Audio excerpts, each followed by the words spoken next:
Welcome back to the United Stand. Ruben Amorim's press conference is complete on the eve of the first leg semi-final match in the Europa League. I'm a bundle of nerves. I'm excited. Very intriguing what he revealed. An amazing question from our very own Beth on the United Stand as well regarding the type of striker that he wants to bring in, experience or a project type player. We're going to be taking a look at the consistency of Manchester United and what he thinks the problems are, plus Amorim's words on our opponents tomorrow, Atletico Bilbao. Now, do us a favor and hit the like button first of all, please. Make sure you are subscribing. Get those bell notification buttons turned on for the United Stand as well. And give me your thoughts. I want to hear your opinions and all of that. Welcome to everybody that's watching as well. Priya, yes, Terry, that's me. So yeah, hi, Giovanni, hope you are good. Hello to Rob, always United. Hens we got. Yeah, I'm Terry Flewis from the Football Terrace. I've been on the United Stand for about 6 weeks now, a couple of shows a week. You need to watch the United Stand more. But yes, I'm Terry Flewis from the Football Terrace, and welcome to all of you. And as the United Stand is here, is just smash the like button for Terry Bridge. Get that done right about now. Loads to delve into. We're going to get onto Bilbao. We're going to get onto the consistency, but I want to start with, plus we're going to take a look at the squad as well. Ahmad's back. The Lit is back. And interestingly, Kone and Obi have gone on this trip. We're going to go into that in a little bit more detail on the show as well. So stay with us. No better place to be right now. Definitely not the mainstream media. Stick with us, people. But I want to speak about the question that Beth posed to Ruben Amorim. And it was clever, in my opinion, because Beth, she kind of framed the question very well and stated that she was very aware that Ruben Amorim was not going to reveal who his number one target is as a striker or suggest that he wants Gyokeres, because the manager isn't going to speak in that way. But I'm paraphrasing slightly, but she said, do you want a young striker? So maybe a Delap, like the media links, who's a bit of a project and someone you've got to develop, like you did when you took a younger Gyokeres from Coventry? Or do you want an experienced player that can come in, help the young players we've got, and hit the ground running? And Ruben Amorim answered so quickly, so swiftly, so directly with, we need experienced players. I'm paraphrasing. I'm not word for word here, by the way. Don't quote me on it. I'm paraphrasing, but he said, we need to target experienced players. We need to help the players that we have got. And for me, I thought that was a really important message. You can read between the lines here in what he's saying. It's, we need to help the players that we've got. When a question was posed, do you want a player you've got to develop or a player that can come in and help the young players you've got? And the response from Ruben Amorim is, we need to help the players we have got. And I think that is very, very important. Very, very important indeed. I'm not against Delap. I've said that all along. I'm not going to change my mind after hearing this from Ruben Amorim today. That would be crazy. He is a good striker. He could become a very good striker. The reason I like the Cunha deal so much, so deeply, is due to the fact that he is 26 years of age. He has that experience. He has that know-how. And I think this squad needs those leaders. We've seen Chelsea, who have bought so many quality players, but they're young. They're 3 years in. You've got to remember, they're at the end of their third year of their club-wide rebuild. Man United are at the end of our first year. And I don't think we should be making some of the same mistakes they have done, where they didn't invest well enough, early enough, in some experienced players to help build out their core, to support the development of their young players. Some of the youngsters, Palmer, Caicedo, have done fantastically well. There's no doubt about it. But I don't think there's a Chelsea fan worth his or her salt that wouldn't have preferred some of those older players they bought year one to have worked, the Sterlings and the Koulibalys, for them to have worked out, been better purchases, and then added those youngsters to it. So I'm really encouraged by it. Arsenal are the favourites for this Gyokeres deal. We all know they are the favourites. According to the mainstream media, I think so with the... Actually, let me check with the bookmakers now. I haven't had a look. Gyokeres next club. Let's have a little look. what they're saying now. Because it was Arsenal the last time I checked.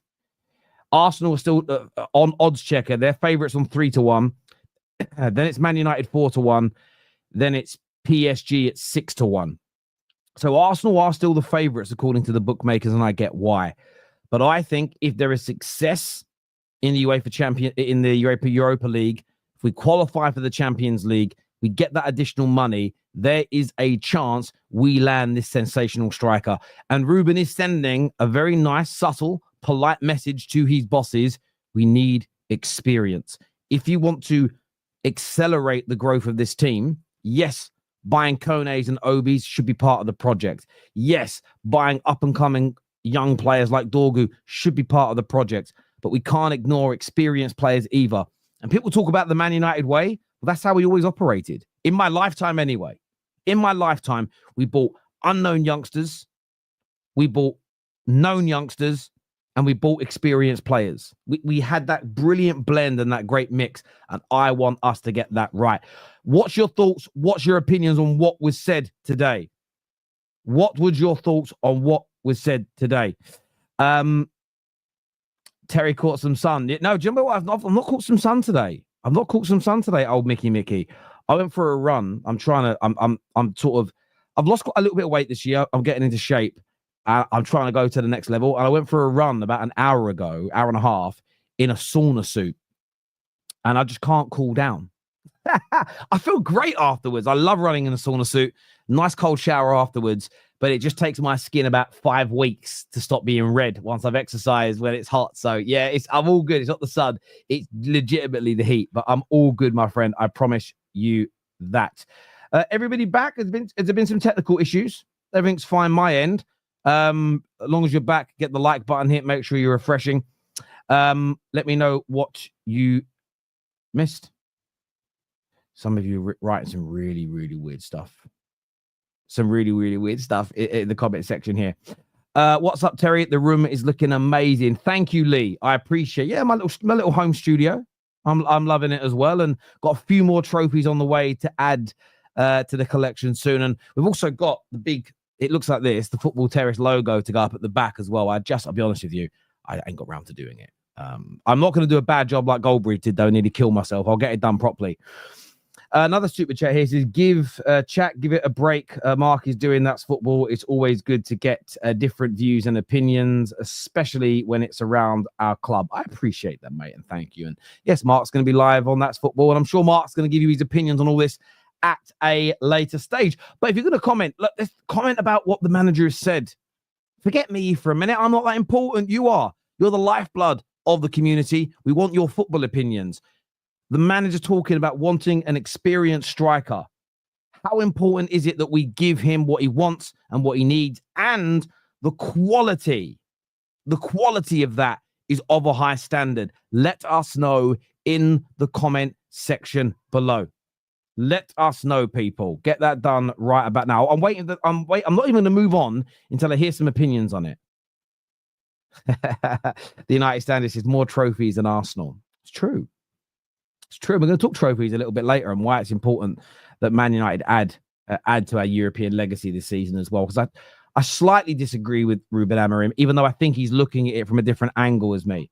But I want your opinions on what he said here. Jacob says, always nice to see you on the United Stand, Terry. Thank you, Jacob. I appreciate that a lot, brother. I really, really do. Let's have a little look here. Come on.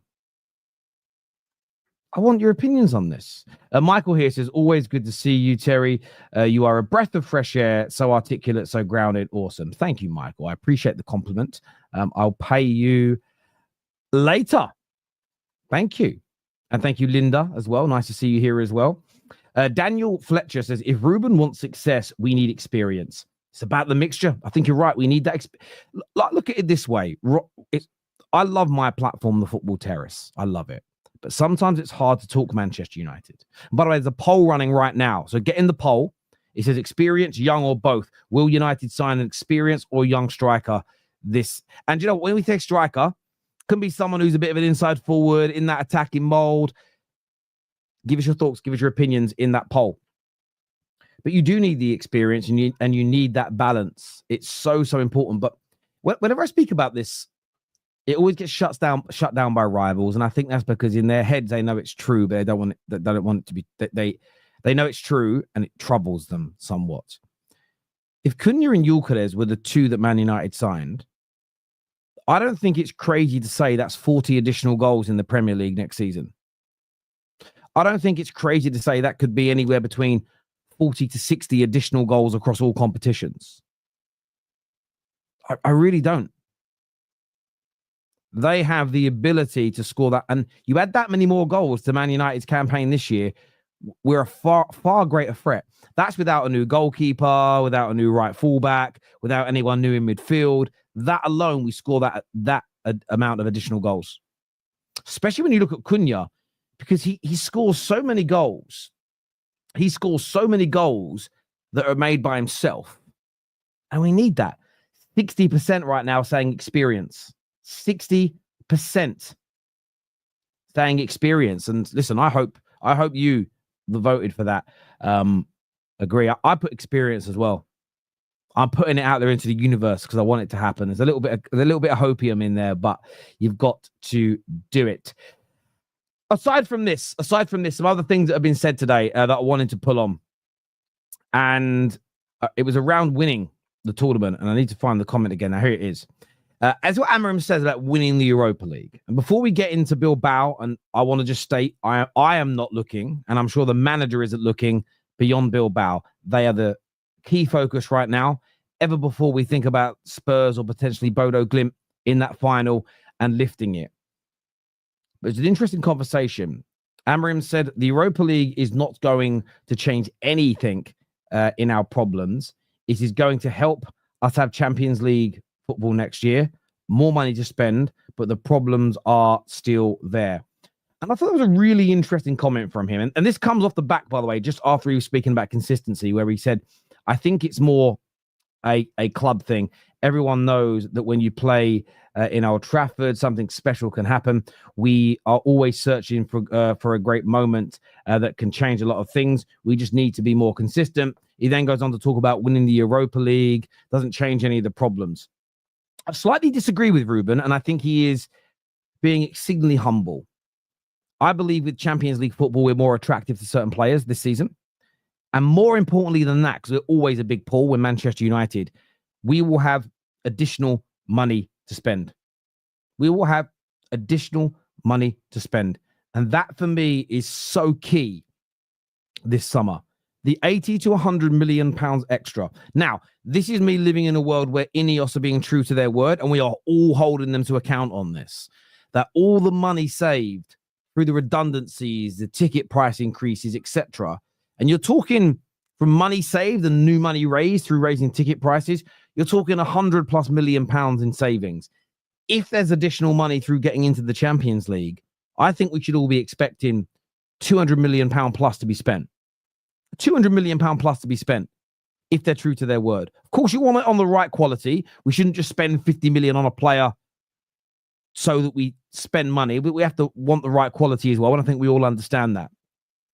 So I don't think that winning the Europa League will change nothing at the club. I think if you add Cunha, if you add Gyokeres or Delaps, if you bring in Garcia's in goal, Frimpong's into the team, Edison's, you add those level of players, as long as people are working hard, as long as the manager is drilling the team properly, I think we would improve. Where I think he's coming from, and I understand, is it doesn't make up for a terrible Premier League season, and I love that standard. I love that standard because winning trophies, you can become a bit of a reductionist and just say winning trophies is the pinnacle, period, point blank, and remove all context. And I just think that's it's the way a 5-year-old would look at a situation. Exceedingly black and white, no grey area. Man United, if we were to win this Europa League, I would celebrate. I'd have a little party. I'd have a couple of drinks. You know, some people will go out and have a little sheesh, nice dinner, bit of a party, whatever it is. A lot of babies are getting made that night. Red panty night, baby. You know it's happening. But it doesn't make up for a terrible Premier League season. It doesn't make up for how inconsistent we have been. we still need to strive to improve on those areas. And I'm sure Ruben he gives me that view as a type of manager that would win it, celebrate it, go to the party, and then 9 a.m. the next morning he's planning the next season. That's the kind of vibe he gives me, and I love that. And I want to see more of it. So it doesn't fix, it helps go towards fixing things. There'll be a lot to fix at the club, but we should still be striving to win this. We have to be striving to win it. I want to add more trophies to our European heritage. It's as simple and it's as straightforward as that for me. Let's have a look at some of your comments here. C. Radcliffe is making more cuts, taking a total of 650 job losses and one person being at the club over a decade and is well respected out of football. Roof, it isn't great. And nobody wanted to see it done this way. I wish it was done differently. At the same time, though, if you're doing it to spend more money on the football team because we're broke, you've got to spend the money on the football team. Imagine you do all of that and then don't spend any money on the team and take it out in dividends. All hell's going to break loose. You know, I'm not happy with the method, but the outcome has at least got to be what they've promised, right? Or not promised, but suggested it's for. Has to be. Absolutely has to be. So you're supposed to decipher the hidden meaning in everything Amorim says. No, I don't think it's about hidden meaning. It's about listening to someone sports talk and understanding what they mean. For instance, when Ruben Amorim said, we are going to suffer, we are going to be exposed, I knew what that meant the second that he said it. The second that he said it, I knew exactly what he meant, and that was we're going to have bad results. The players are going to perform badly to begin with. We are going to go backwards before we go forward because we are ripping out everything these players know about playing football, everything that we've done before, new training methods, new fitness standards, new positions to standing in and out of possession in the ball, different approaches for different teams, which we're going to get into a minute on. We're going to get into in a minute. Completely different. Doing that mid-season was a massive risk, and he told us that. So it's not about hidden meaning, it's understanding what he's saying. When he said recently that Man United are improving, anybody that thinks he's talking about the results, I think he's being deliberately stupid. Deliberately stupid. We all know what he means, and we have in more recent games. Barring Newcastle, shape's been better. Quality of chances has been better. The lack of opportunities opponents have had in open play has been reduced massively compared to when he first came in. The base is there. What's let us down has been finishing our chances. And I don't think you can coach that into anybody. And I've had a lot of people, and I'm sorry to get irate. I know it isn't my platform, but I'm so passionate about this. I've heard so many people say, you've got to coach more. You've got to coach better. You've got to do a better job coaching. No specificity whatsoever. None. Well, how? What type of coaching methods? What type of man management methods? Which individual players do you think he isn't improving enough? And how do you do it? No breakdown. Just coach better. Well, you saw Jamie Redknapp. Me and Goldbridge discussed this on our podcast on the Football Terrace a few days ago. Jamie Redknapp, we can't pretend like all the players are horrible. No one says all Man United's players are horrible. No one thinks De Ligt's horrible. Nobody thinks Maz is horrible. Bruno, Ahmad. No real Man United fan thinks that, as an example. And there's others that you'll like. I like Yoro. I like Young Heaven that's come through as a case in point. I actually like Ugarte. I love what he does as a job. The problem that I have is that Man United are being held to a standard that other clubs are not. Nobody said in January, what a disgrace. Treble winners, quadruple winners. They lose Rodri and they've got to spend £200 million buying more players. Where's his development? Why can't he get better? Why can't Pep coach more out of this team? Do you know why nobody said that? Because that is awful analysis. He needed better players, so they went and bought them. That's how football has always operated by and large. There are good players that you can make better, but you cannot turn Núñez into a Rodri. You can't do it. You can't turn back the clock on Kyle Walker's legs. Can't be done. But when it's Man United, buying new players is treated like you're a Philistine, like you're going against the traditions of football. It's ridiculous. So yeah, that's when it comes to deciphering what's being said. You don't have to decipher it. You've got to understand the meaning, listen to the tone. I think it's quite simple, in my personal opinion. Now, let's go to some of your comments actually that have come in. Let's read what a few of you are saying here. Terry, if Nice in France qualify for the Champions League and United win the Europa, we cannot play in the Champions League according to the rules. Priya, this was discussed last year about both teams being in the Europa League, and essentially, if you look at the leadership structure at Nice and you look at the leadership structure at Man United, they're so different from one another, it's not going to be a problem. If we were sanctioned to play this year, we'll be sanctioned to play next year. I've got no concerns with that whatsoever.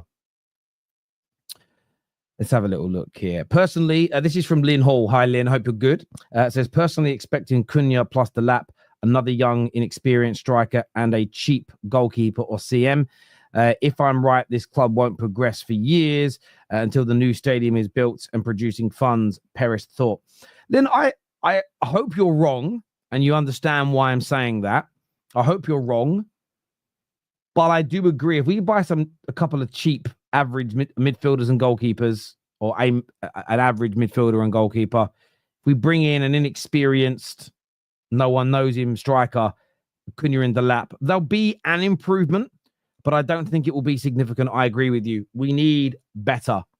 Unless that young striker, that cheap goalkeeper, that cheap midfielder are stars that nobody has unearthed yet, and they just hit the ground running and we're all in shock. But I mean, we can't be, that would be a hope thing, right? That would be a hope thing. This comment just above that from Molipa. Molipa says, I believe getting Cunha and Gyokeres will get another 30 goals because for a long time we've struggled scoring goals. Our defense is not a big issue, just individual errors need to be dealt with. Absolutely, and our individual errors, even Onana's, would have seemed a lot less important had our attackers been scoring goals. There's a lot of games where we've conceded through an error, where if we'd have finished the 2 or 3 gilt-edged chances we had in the game, for instance, Spurs away, poor parry from the goalkeeper for their opening goal. Had Garnacho scored at least one of the sitters he had and squared the ball for a tap-in for Rasmus like he should have done, we might have won 2-1, and we wouldn't even be focused on too heavily on the mistake from Onana. So scoring more goals is a very key component in Manchester United moving forward, in my personal opinion.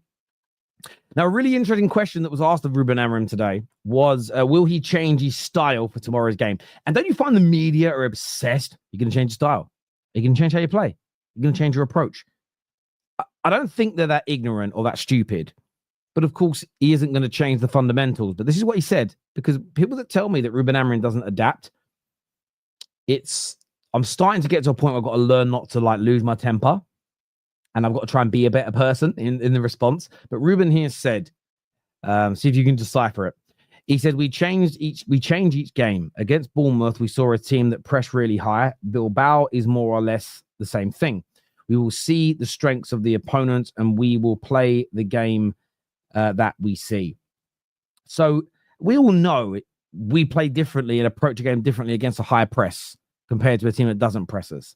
We have all seen the difference in our setup at home against Arsenal versus away against Liverpool. At home against Leicester versus away against Manchester City. And if you cannot see the dichotomy, the differences, the sort of Grand Canyon gap between those two ways, I think I just think you're a liar, and you're probably not worth having a conversation with, because you can't be sensible. And I'm intrigued about tomorrow night. How do you think we're going to do? How do you think we're going to set up and play? What's the approach that you think Ruben will go with? We know it's 3 at the back. We know we're playing with wing backs. Okay, none of that. I don't want to hear any of that. How do you think? Is it going to be about absorbing? Is it going to be about staying very rigid in our shape, waiting for them to make a mistake and kind of pounce? Are we going to let them kind of maybe try and play themselves out of some ideas? Are we going to go long to counteract their press? How do you think we will approach those things? Let us know in the comments section below. Another thing that he said as well about Bilbao style is they have great players great players one-on-one. Nico Williams, he says, is a very special player. And again, I don't know as much about Bilbao as our manager does, and that's actually right. If I did, that would be a worrying thing. There's some great one-on-one players as well, which is why I'm a little bit worried about us overcommitting early in this game. I think that we have to be compact. I think we have to be hard to beat. I would take a draw before the game ends. We have to still lay a glove and we have to sort of try and hurt them. But I just don't want to leave our fullbacks. I don't want to leave our left and right centre backs too exposed in one-on-one situations with the likes of Nico Williams. That could be suicidal, personally. Okay. People are talking about Ten Hag and there. We're talking about this game. Come on, people. Let's keep it on point. Name dropping Nico Williams. Let the rumors go wild. Yeah, that's true. That is very, very true indeed. A team doesn't concede many goals against a team that doesn't score many goals, has 0-0 written all over it. And that's the thing for me. And this is why I don't want us to. Last night, Arsenal was a case in point. I think they came out all guns blazing, pressing like crazy from the beginning, and they got picked off. I don't want us to do that. I just don't feel we have the physicality and speed on the pitch to do that to Bilbao and get away with it. And if we do leave too much space and too much room, we'll make it easier for them to score. You know? And they've got a great defense, but they don't score too much. We don't score too much. And our defense has been good. Has been good. I wouldn't say it's been great, but has been good, especially in the Europa League. I would take that result, though, Blake. I would take it tomorrow. Tomorrow, I'll take it right now. I'd take it and go, yes, let's get back 0-0. Let's get to Old Trafford and let's win. That I would take it. Now, of course, I want to win. I don't want to lose, but I'd take the 0-0. At the risk of losing, I would take that. I really, really would. I really, really would. This here from Sebastian says, personally think the main issues are striker and midfield positions. We have a lot of young candidates coming from the academy and boards. We can't fix everything. Yeah, that's also very true for United fans to remember. Not everything is going to be fixed this summer. Impossible. 2 or 3 years, 2 or 3 summers it's going to take to fix this team and completely build it. But I do think if we buy right, we can see significant improvements next season. I really, really do. United will have to take every opportunity and chance. We will be punished if we don't. Jeffrey, listen, I agree with you, brother. The need for being clinical is high. It's high. It really, really is high. James Lester says, I've looked at their season's results and they don't scare me, even though that we've been crap. This time will come good. Yeah, listen, I wouldn't say my only issue with playing Bilbao genuinely is I have horrible memories of playing them before, where they just played us the park for 2 games. The second concern that I have is we have a very bad away record in Spain. In fact, let me just get that up on let me just Google that now. Man United's away record in Spania. Why didn't my keyboard work? I've ordered a new keyboard today, actually, because I've got a Bluetooth one, and genuinely, sometimes it just stops working. So I bought one you plug in. I'm going old school. Man United's record in Spain. It ain't great, by the way.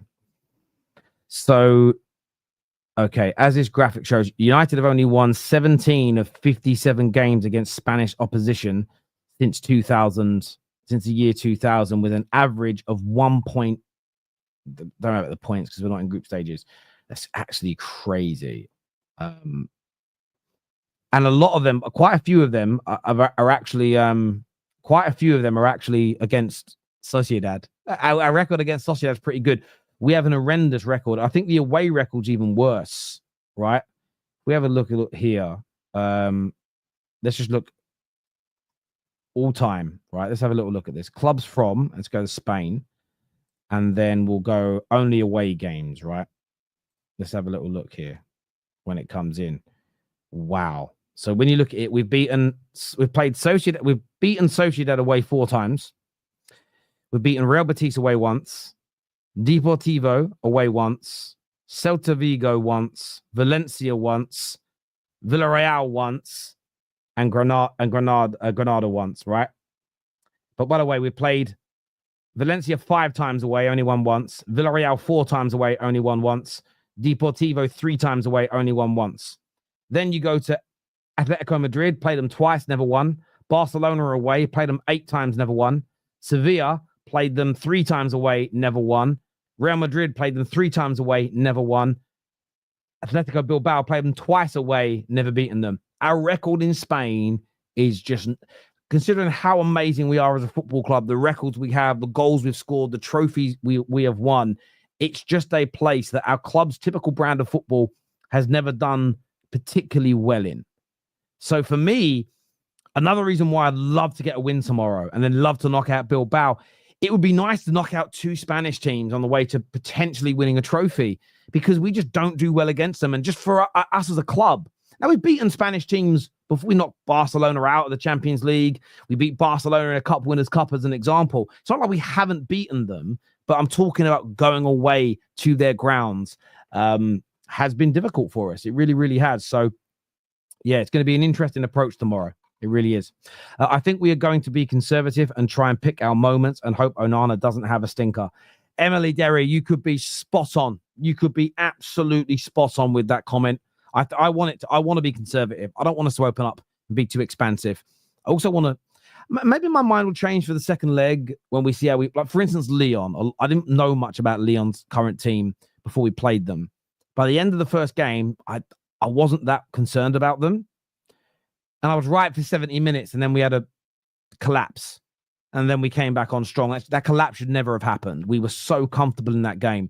So I'm intrigued to see how they play against. And the one thing you can't ever legislate for is you can watch a team 100 times, but you versus them can sometimes change things. Styles make fights, as we boxing and MMA fans say.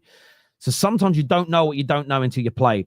And that's why 2-legged affairs are so amazing, because you can learn so much from the first leg, put it into action in the second, and come out on top. So, yeah, I think a conservative approach to begin with would be very, very sensible indeed. Question for you. Can you name the midfield players Ferguson signed? I mean, name all of them. That's just not going to happen. I'm not going to be able to name every single Man United signing. I'm just not going to be able to do that. But I'll be able to name the midfielders that he signed. Obviously, Michael Carrick stands out. Paul Ince, as an example, stands out. Veron stands out. Anderson just pops straight into my head. Roy Keane, obviously, pops out. Jemba, Kleberson. And there's loads I'm gonna kind of forget about. Of course there is, but they're like the ones that stand out in my head. But there's probably some obscure ones in there that I'm not gonna remember. You know, Liam Miller is an example of a player that we signed that we got before. Who else? Genuinely, top of my head, I can't think of many more. There'll be some in the 80s. I'm just forgetting, but yeah, not loads. Let's go to the comments, see what you're all saying. Kleberson's there. Bebe was a winger. Owen Hargreaves. I can't forget Owen Hargreaves. Yeah, fantastic signing, Owen Hargreaves. Who else? I don't know. And it just, do you know why it stands out? Because obviously we promoted Scholes and we promoted Nicky Butt. And with the purchase of Roy Keane, those 3 were primarily our central midfielders for so many years. And I'm just trying to think of other midfielders that we bought, because we had so many that came through our academy.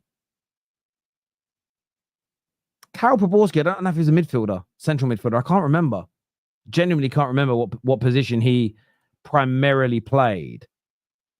I think it was, I know he played attacking midfield, but maybe it was more right wing when we signed him as an example. So I'm not too sure about that. You kind of, what would you consider? Johan Cruyff was more attacking midfield. You wouldn't necessarily call it central midfield, but yeah, there'll be some before that. There'll be some before. Alan Smith was bought as a striker.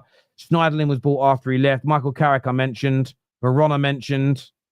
Kagawa, yeah, you could put Shinji Kagawa in there. Absolutely. I was thinking more central midfield players that he purchased. But yeah, I don't know. Someone just sent me a link here to all of United's signings, and I'm going through it now. I'm going back. Some of the names I don't even recognize. Roy Keane was in there. Who else did we bring in? No, they're all strikers. I'm going back to the 90s now, but yeah, I think we've named most of them. There'll be the obscure one, but yeah, pretty much all named. Great question. I enjoyed that. Sorry, the players Sir Alex Ferguson signed from teams we are playing tomorrow. Oh, from Bilbao? I don't know. The players he signed from Bilbao? I don't know.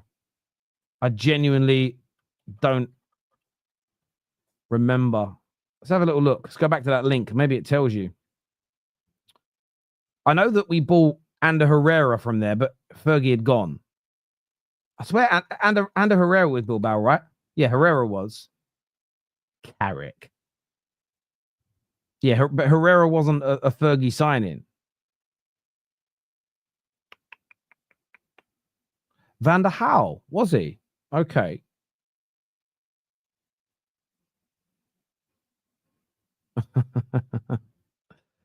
Let's have a little look here. If we can find anybody. Let's go back to Fergie signs and scroll back. I've got to go back. He is now. He's been gone a while, hasn't he?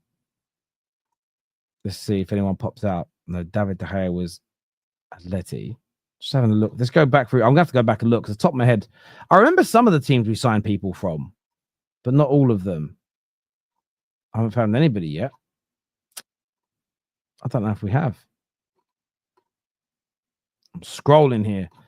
I'm back in 2002 now. Still can't find one.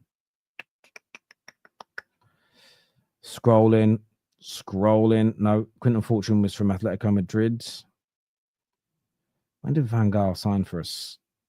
Can't find anyone. I don't think we signed anyone from him. Come on now. Where are we at? Maybe he played. Maybe Van Gaal had played for them, but we didn't sign him from him. No, I don't think we have. According to Transfer Market, we have never signed a player. Fergie never signed a player from Atletico Bilbao. Now, Quinton Fortune was from Atletico Madrid. Just Herrera. There we go. What do you all make of Obi? A lot of people were confused today. Obi and Kone with the traveling squad. And a lot of people were like, well, why are they going? They can't play. Man United are staying in Spain on Friday in training. And I think they're traveling back on the Saturday. So they want them there for training ahead of Sunday's game, which probably means they're going to start against Brentford, regardless of the result, which I think is really good. I'm excited to see them both start a Premier League game. It's very different from coming on as a substitute. Really see what their abilities like, how they handle that. A tough away game as well at Brentford. But where do you guys also think Ahmad and De Ligt will feature? De Ligt's probably only been out for 4 or 5 weeks. Ahmad about 2.5 months. Do you think? No, surely none of you think they're starting. Do you think they'll be on the bench? Will they get minutes? Are they just coming the same to train on Friday to play in the Brentford game? How do you see it going?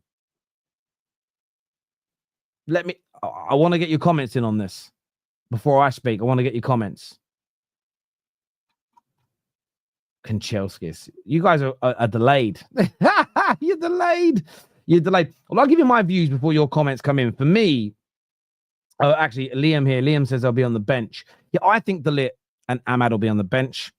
I hope that we can give Ahmad 20 minutes. Give him 20 minutes and then maybe give him 30 minutes against Brentford.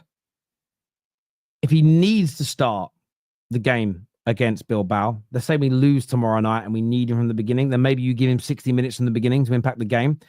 If we don't need him, say we were to win 1-0 tomorrow, I think you then keep him on the bench again, maybe give him another 30 minutes if in the game. It will be needed. De Ligt, I say try to give De Ligt 20 minutes tomorrow. I say start him against Brentford and then start him in the home leg. I don't necessarily think having 4 or 5 weeks out is going to deteriorate your fitness too much. He's been nearly back for a couple of weeks. I think De Ligt's a different circumstance. He's not been out as long. But what do you all think? What do you all think? Lee here says, it's a pointless game. Give the kids a go. I agree, Lee. We've got to play the kids, some of the kids. But there'll be a number of players on our bench tomorrow night that won't kick a ball. They've got to play in that game because you need them to keep fresh. Ahmad and De Ligt will need to feature in that game. There's certain positions, though. For instance, like Maz. Maz can't be involved in any way, shape, or form. Bruno against Brentford shouldn't even be in London. He should be staying in Manchester with his feet up. I don't even know if I'd risk Manu. I know he's only just come back from himself, but Mount's got to start that game as an example. I think Shaw might start tomorrow. If Shaw starts tomorrow, then no. If Shaw's on the bench tomorrow, doesn't kick a ball, then I think Shaw should start against Brentford. So I think it needs to be a little bit of a mixture, if that makes sense. Maybe on the bench, and maybe not, or maybe the mental pressure. I think they've got to play. Ahmad will play against Bodo Glimt. Listen, Estelle, I'm not even looking that far ahead. I can't look that far ahead. I'm not going to do it. I'm not going to upset the football gods. I can't do it. Ralph Keys here says last 15 minutes against Bilbao for both Ahmad and De Ligt, then 30 versus Brentford. Yeah, I agree with that by and large. I think that's what we've got to do. And if there's no adverse effects, if they're training for the whole week, then De Ligt starts. Ahmad maybe starts if we're starting that game behind and we need to score goals. Then, but what I love about the idea of having Ahmad and Garnacho back, and it's been a little bit unfortunate for us because the squad isn't deep enough. So it's not about the injuries per se, because you're always going to get them. The squad hasn't been deep enough. I think most United fans have seen a difference in how we play football recently. We just haven't had the firepower or personnel. Against Bournemouth, as a case in point, everything just kept on going down the left-hand side through Garnacho. They did okay, to be fair. I would love us to get to a point again this season where the system feels more settled and embedded. Ahmad got it straight away. Ahmad's been brilliant from day one. Where everybody else is starting to get to grips with it, to have 2 10s with some speed, with some skill, with the ability to run at players, I think could just be the difference that we need. It could just be the difference that we need, and I'm excited about that prospect. Shahin here says, do you think, I'll read it down, it's probably easy to read here. Do you think Ahmad is a player who fits into the system? He's not a natural 10 or wing back. I like Ahmad, though. I want him to stay for years. I think he does. He doesn't need to be a natural 10 or wing back, because the 10 role that Amorim plays isn't a natural 10 role. What we need is someone that's comfortable when they have to go out wide and comfortable when they have to come in centrally. And that's Ahmad. Ahmad is amazing at it. Different profile to Acuna, who's good at it. They do different things, but that's also great. Having that kind of difference is always difficult for our opponents. So for me, I like it. I like it. He's comfortable centrally, but he can go outside. And then what we can with, and this is why you need a mixture of players that can play the 10. So for instance, with an Ahmad, you could use him out wide more. You can invert a fullback as an example. That creates a different type of problem. It means a midfielder can run into that space. With someone like Acuna, who's more central, it means you might want to have a fullback that's more inclined to go forward and whip the ball. But having a team and building the squad, we can change it in a game. Go, right, we've got 2 guys that are great central starting today for this reason. And what we've got these guys can come off the bench and change it if we need them to. We've got to get to that point where there is nice subtle changes between the 2 of them. So I think Ahmad's going to be absolutely fine in that role. Emily here says, I really hope we manage to take a good result back to Old Trafford. My friend and I will be there for the home leg. Well, listen, I hope for your sake and for the rest of us that we have that good result. I hope we go all the way. You know, I'm not counting my chickens before they've hatched. That's not the way I operate. But I would love us to add some more European glory to Manchester United. I really, really would. But look, you know, we've seen the manager today. He said this about Bilbao. He said they have the best defense in Spain in the league. They are not scoring many goals, so it's going to be a tough match for us. I know that in the beginning of the game, 20 or 30 minutes especially, they'll be strong and intense. They'll use the crowd to take them up a level, and we'll be prepared for that. And that, for me, is the most important thing that Ruben Amorim said today. To go back to your comment there, Emily, is we know that first 20, 30 minutes, stay in the game, nothing silly, be compact, show them who we are, and try and silence that crowd. After that point, it could become a different game. So I think Ruben's spot on. I hope we bring something positive back to Old Trafford as well, because then we have a really good chance. This from Garrett. He says, what would your starting 11 for Thursday be? Glad you're on the show now. Thank you, Garrett. I appreciate it, what you're saying there. For me, I would go Onana in goal. It would be...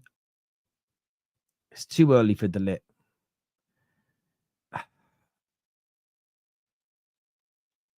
I would take a little bit of a risk. And I need to check something quickly to make sure that I'm not talking absolute nonsense here.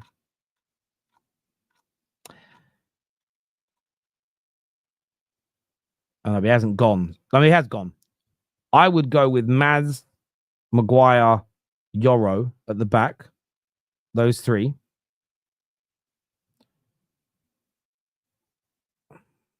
Shaw on the left, Dorgu on the right. I am considering in my own head, I really am, Amas maybe starting the game instead of Shaw. I think Dorgu seems to be struggling a little bit. He came in, looked really good, and he's had a little bit of a down period. Amas looked really good in that position, but I'd go with Shaw. I'd go with Shaw, and then Dorgu on the right, Maz, Maguire, Yoro. Midfield,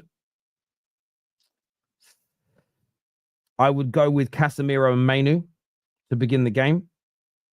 I would then go Bruno, Garnacho, Højlund as the strikers to start. That's how I would do it personally. Personally, that's what I would go with. Shaw shouldn't be starting tomorrow. Now, I understand why you would say that. I understand why you would say it. But with the low out, we're going to need someone that can put the ball into that box. And we do struggle with that. So I would go with him.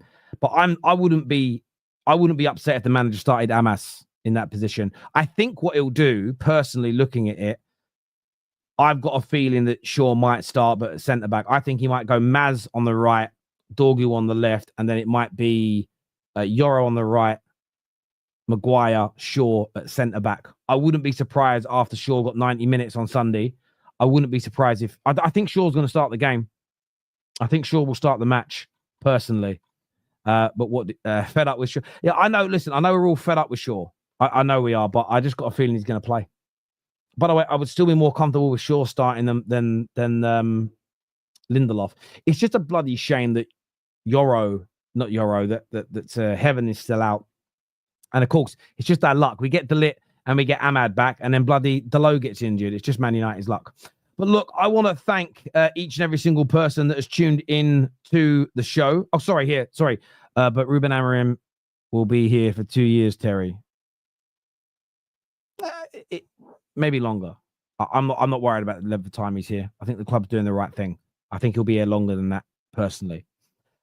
I want to say a big thank you to everyone that's tuned in. This is going to redirect you, this stream, to Mark's That's Football watch along. So go and support him, of course, over there for the big game between Inter Milan and Barcelona. I'm live later tonight after that game on the Football Terrace. I know a lot of you from either here or the United Stand tuned into our match reaction last night. It'd be great to get you on, see you over at the Football Terrace later this evening. But until next time, everybody, take care of yourselves. Goodbye. God bless. And we'll see you all again very, very soon. Thank you.